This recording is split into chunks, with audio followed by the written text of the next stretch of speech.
Hello साथियों, स्वागत है आप सभी का एक बार फिर से आपके अपने पसंदीदा चैनल ऑफिशियल गुरुजी क्लासेज में।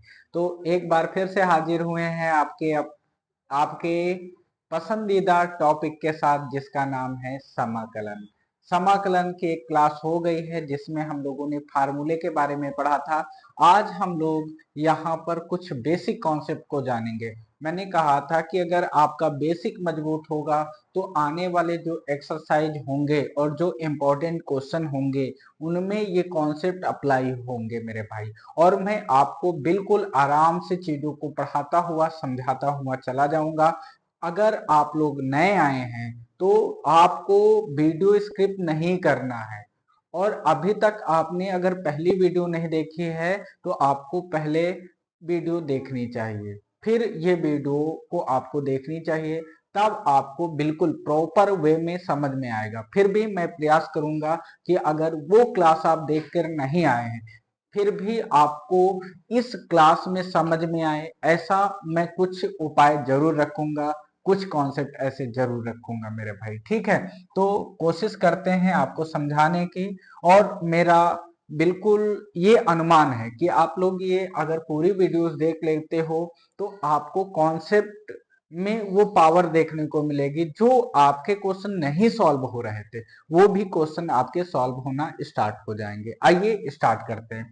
जैसे कि सबसे पहले हम लोगों ने एक बात करा था, क्या मेरे भाई, इंटीग्रेशन क्या किया था, x की पावर n और dx की। हाँ, इससे पहले मुझे एक बात समझ में आ गई। कल जल्दबाजी में एक फार्मूले में हमने अंडर रूट नहीं लगाया था। देखो क्या था मेरे भाई, उसको थोड़ा सा आप लोग सही कर लेना मेरे भाई। इंटीग्रेशन था dx और ये क्या था, माइनस अपान में क्या, अंडर रूट 1 - x²। इसको थोड़ा सा आप सही कर लेना। और इसे क्या लिखा जाएगा मेरे भाई, कॉस इनवर्स x। इसे आप लोग थोड़ा सा सही कर लेंगे। और इसको अगर हम बात करें, इसको इस तरीके से भी लिखा जा सकता है, इंटीग्रेशन -1 अपान क्या, अंडर रूट 1 - x² और dx के फॉर्म में भी लिखा जा सकता है। और इसका मतलब क्या होता है मेरे भाई, कॉस इनवर्स x। इस बात को आप लोग वहां पे सुधार करके लिख लेंगे। ठीक है, ये जल्दबाजी में वहां पे अंडर रूट लगाना भूल गए थे और जो कि मैंने आपको फिर बाद में बता भी दिया था। ठीक है, इस चीज का थोड़ा सा वहां पे करेक्शन कर लेना। तो फिलहाल बात करते हैं इंटीग्रेशन x की पावर n और dx की। तो मैंने यहाँ पर एक बात बताई थी आप सभी को, आप लोगों को ये बात समझ में आ भी गई थी कि x की पावर जो ये होता है n, ये पावर होता है। तो यहाँ पर इसका जो फार्मूला होता है n+1 होता है अपान में क्या, n+1। और मैंने बताया था कांस्टेंट c आप लोग अप्लाई कर लोगे। जैसे कि कुछ एग्जाम्पल्स के माध्यम से हम चीजों को जाने थे। क्या था एग्जाम्पल्स मेरे भैया, तो सबसे पहले हम लोगों ने जाना था इंटीग्रेशन।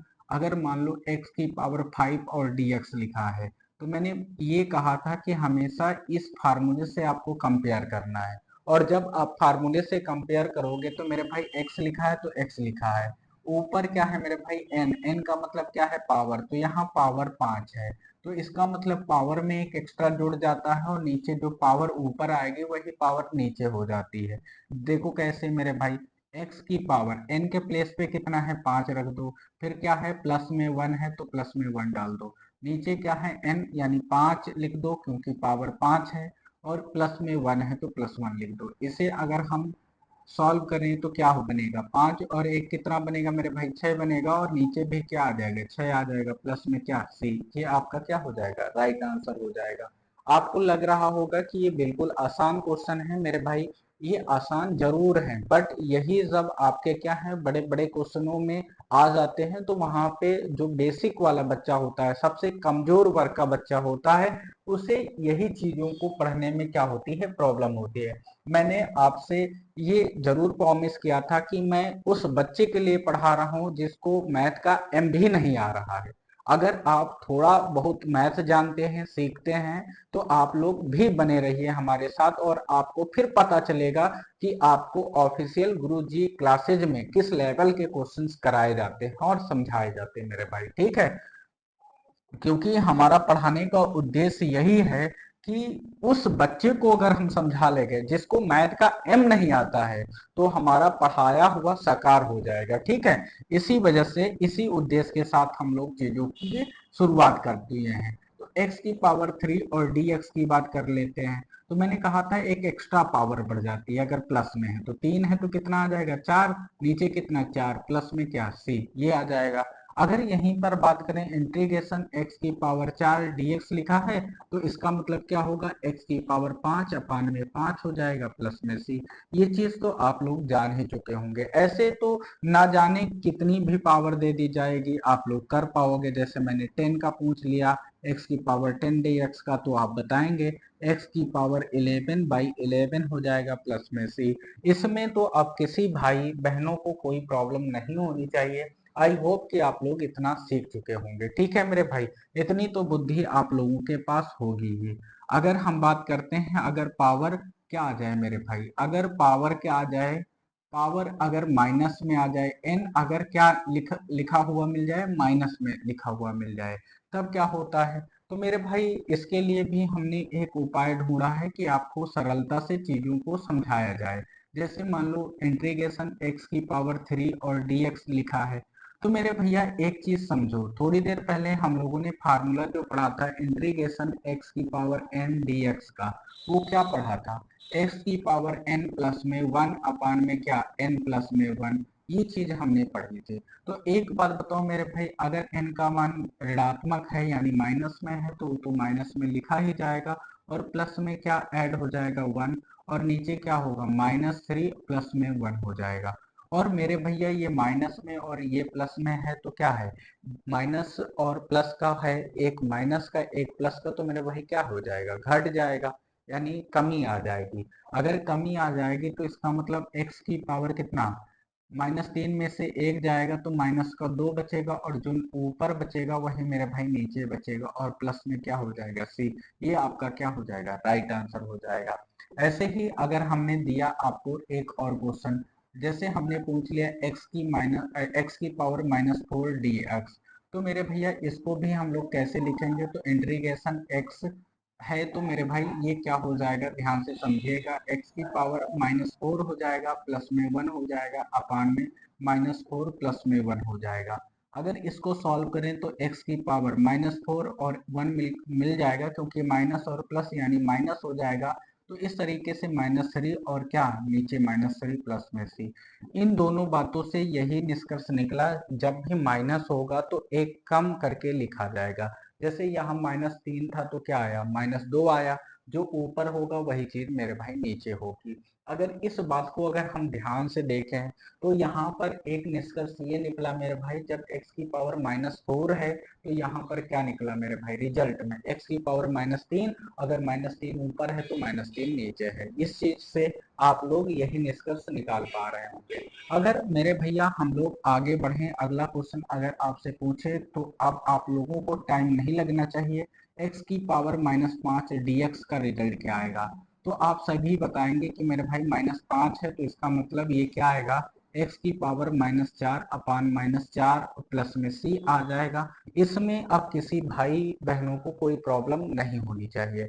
अगर नहीं हो रहा है और आपको लग रहा है कि हम कुछ बेहतर सीख रहे हैं, अभी तक हमको मैथ का एम नहीं आ रहा था, आज हम जाके इस तरह के क्वेश्चन सॉल्व करने लग गए हैं, तो आप अपने उन दोस्तों को शेयर करिएगा जिसको मैथ का एम भी ना आता हो मेरे भाई। ठीक है, क्योंकि मेरा उद्देश्य यही है कि मैं उस बच्चे को अगर पढ़ा ले गया जिसको मैथ का एम भी नहीं आता, तो समझो हमारा पढ़ाया हुआ साकार आ गया।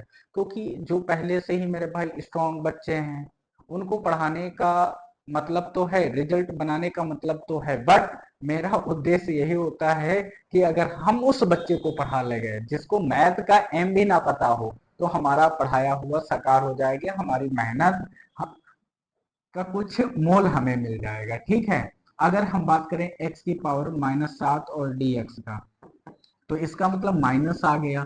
तो x की पावर -7 है, तो मैंने कहा था माइनस होगा तो एक कम करके लिखा जाएगा, -5 अपान में क्या -5 प्लस में सी क्यों कम होता है, इसका रीजन भी बता चुके हैं आपको। बार बार को वही बात दोहराने का कोई मतलब नहीं। आई होप कि आप लोग ये समझ गए होंगे। अगर हम बात करते हैं, अगर n का मान, अगर n का मान किसमें दिया हो, n क्या है, एक प्रकार का मेरे भाई पावर होती है, ये पावर था। अगर n है पावर, और पावर किस में आ जाए, फ्रैक्शन में आ जाए, मतलब फ्रैक्शन में आ जाए, फ्रैक्शन का मतलब क्या है मेरे भाई, भिन्न में आ जाए, तब चीजों को कैसे करेंगे। अब भिन्न में आएंगे तो भिन्न एक तरीके से मेरे भाई, भिन्न में क्या होता है, अंश, और भिन्न में क्या होता है मेरे भाई, हर होता है। अब यहाँ पर याद रखिएगा कि जब भी भिन्न होगी तो उसमें क्या होगा, ऊपर वाला जो पार्ट होता है वो अंश होता है, और नीचे वाला जो पार्ट होता है उसे हर बोलते हैं मेरे भाई। अब इसमें दो कैटेगरी, दो टाइप के क्वेश्चन बनते हैं। टाइप नंबर एक, टाइप नंबर एक में क्या बनेगा, एक तो मेरे भाई हर क्या होगा, हर में आपका क्या होगा, छोटा होगा।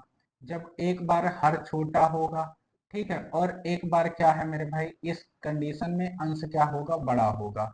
अंश क्या होगा मेरे भाई, अंश बड़ा, अंश बड़ा। देखो, इस तरीके से केवल मैं ही पढ़ाता हूँ मेरे भाई, क्योंकि मैंने चीजों को विजुलाइज किया है और इस प्रॉब्लम को फेस किया है कि बच्चों को किस प्रकार पढ़ाया जाए कि आसानी से उन्हें चीजें समझ में आए। तो इस तरीके से हम चीजों को बांट करके पढ़ेंगे। अगर भिन्न की बात करें तो अंश अपान हर में लिखते हैं, अंश बड़ा हो और हर छोटा हो। कॉन्सेप्ट नंबर एक की बात करते हैं मेरे भाई। अब यहाँ पे क्या है, अंश बड़ा और हर छोटा, तो इसका क्या मतलब होगा।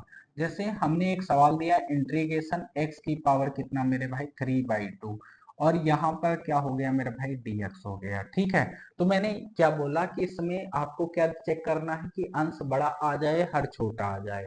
तो आप चेक करेंगे अंश बड़ा है, हर छोटा है, तो इसे हम कैसे सॉल्व करेंगे। हालांकि मेरे भाई आपको इसके लिए जनरली वही फार्मूला जो लगता है वही लगाना है, x की पावर n dx का, ठीक है। ये लगाएंगे तो क्या बनेगा, x की पावर n प्लस में 1 अपान में क्या बनेगा, n प्लस में 1 प्लस में c, जैसा कि पूर्व में हम लोग ये बात जान चुके हैं और समझ भी चुके हैं, ठीक है मेरे भाई।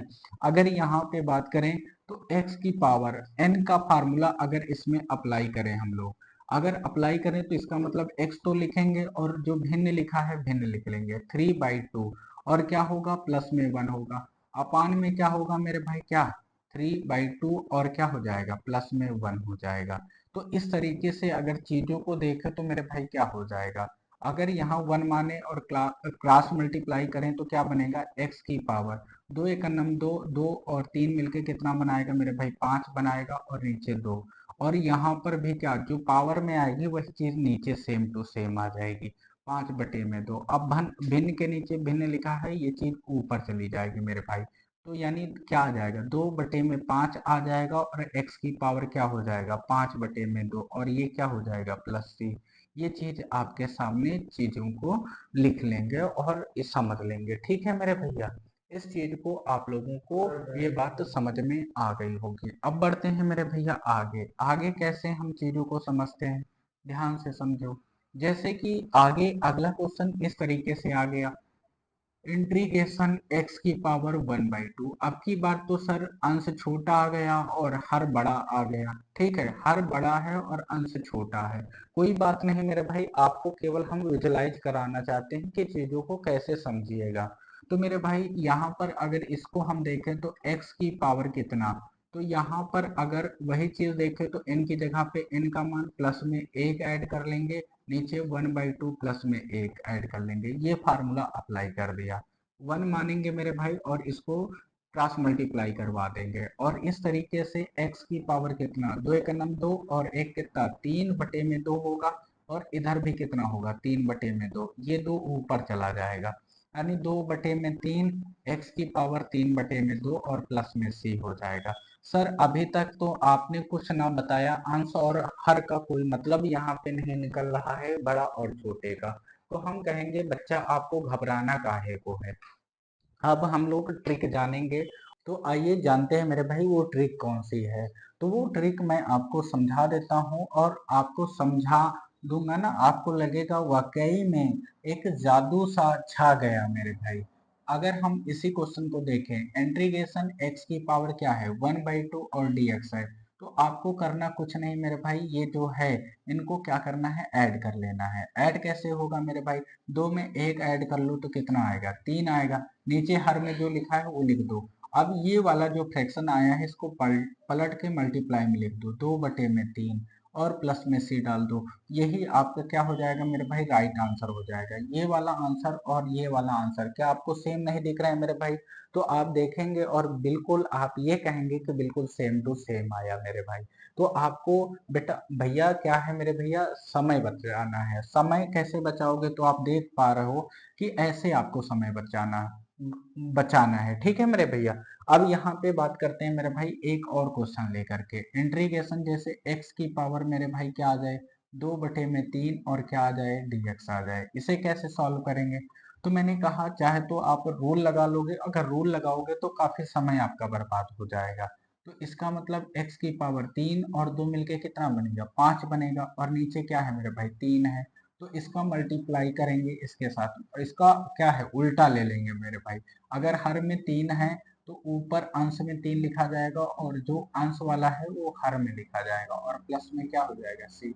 ये आपका क्या हो जाएगा मेरे भाई, राइट आंसर आ जाएगा। आई होप कि आप लोगों को ये चीज अब समझ में आ गई होगी। अगर हम अगला क्वेश्चन बात करें मेरे भाई, अगला क्वेश्चन क्या है, जैसे इंटीग्रेशन x की पावर, अब छोटे बड़े का कोई मतलब नहीं है, भिन्न कैसी होनी चाहिए मेरे भाई, प्लस में होनी चाहिए। अच्छा, यहाँ पे छोटा और बड़ा इसलिए बताया था क्योंकि अभी जब हम निगेटिव वैल्यू को समझेंगे तो वहां पर इसका यूज होगा, इस वजह से मैंने आपको बताया था कि एक बार अंश बड़ा एक बार हर बड़ा, ठीक है। वो कहाँ पे लगता है नियम मेरे भाई, जब निगेटिव वैल्यू आ जाती है, ऋणात्मक में चीजें आ जाती हैं, ठीक है, और भिन्न के साथ में आ जाती हैं। जैसे यहाँ पर मैं एक एग्जांपल और ले लेता हूँ, x की पावर 7/3 dx है, तो मेरे भाई इसको अगर हम लोग करें तो आपको करना कुछ नहीं है, डायरेक्ट चीजों को जोड़ देना है। तो 7 में 3 जोड़ो कितना हो जाएगा, 10 हो जाएगा। हर में जो लिखा है लिख दो मेरे भाई। अब ये जो भिन्न बनी इसको पलट के लिख लो, यानी 3/10, और प्लस में क्या डाल दो, सी डाल दो। यही आपका क्या हो जाएगा, आंसर हो जाएगा। बोलो बच्चा बच्चा अब आंसर चिल्लाएगा कि नहीं चिल्लाएगा? और इसे अगर फार्मूले से तोड़कर लगाना होता तो कैसे लगाते? तो अगर हम इसे फार्मूले से लगा रहे होते तो इंटीग्रेशन x की पावर 7/3 लिखते, dx लिखते, और इसके बाद क्या लिखते मेरे भाई, x की पावर 7/3 प्लस में 1 लिखते, फिर क्या मेरे भाई 7/3 प्लस में 1 लिखते, ठीक है। अब यहाँ पे हर बराबर करते, जब हर बराबर करते तो मेरे भाई क्या निकल के आता, x 3 × 3 और 7 कितना बनता, 10, और बटे में कितना 3, और क्या होता मेरे भाई 10/3, और ये चीज ऊपर जाती तो 3/10, और x की पावर क्या हो जाता मेरे भाई, 10/3 प्लस में c। ये आपका क्या निकलता मेरे भाई, आंसर निकलता। आई होप कि आप लोग चीजों को समझ पा रहे होंगे और इंजॉय भी कर रहे होंगे मैथ को, ठीक है, कि आपका विद इन सेकेंड आंसर कैसे बनेंगे मेरे भाई। जैसे एक और क्वेश्चन देते हैं, और आपका पेन विदाउट पेन और पेपर आंसर आना चाहिए मेरे भाई। यहाँ पर x की पावर मैंने दे दिया मेरे भाई 4/3 दे दिया, और dx दे दिया। तो आप कहेंगे अब तो हम इसमें कोई गलती नहीं करेंगे, हम x लिखा है तो x लिख देंगे। 4×3 कितना होगा मेरे भाई, 7 होगा। हर में जो लिखा है लिख देंगे, और इसे मल्टीप्लाई में उल्टा करके लिख लेंगे, 3/7 प्लस में क्या सी।